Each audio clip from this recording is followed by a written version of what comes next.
Mag-submit kami lang ng mga more justifications para ma-approve natin sa kanila. But they're also doing their own study.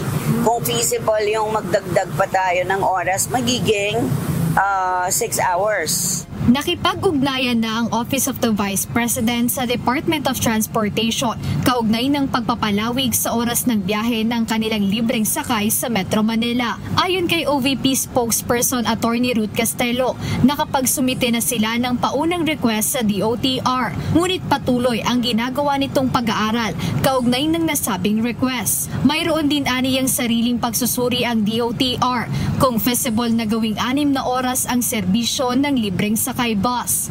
Nauna nang iminungkahi ng OVP na gawing alas 4 ng umaga hanggang alas 10 ng umaga ang morning trip ng kanilang bus at parehong oras din naman sa gabi. Paliwanag ni Attorney Castelo ay marami na ring bumabiyahe ng nasabing oras sa umaga.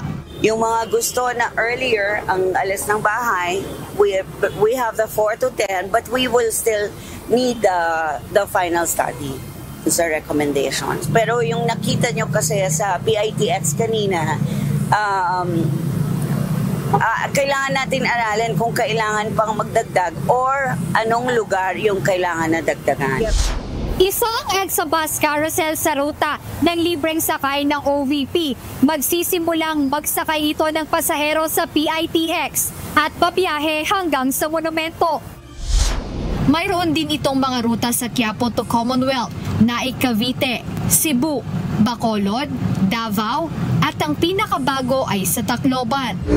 Kaya para sa ilang commuter na naging benepisyaryo ng OVP libreng sakay, malaking tulong anila ito. Gaya sa isang single mom na si May Ann, aniyang magagamit nila para sa ibang gastusin ang natitipid nilang pamasahe kapag ganitong may libreng sakay. Malaking bagay na po, ma'am. Lalo na po sa akin, ma'am, is single mom po ako.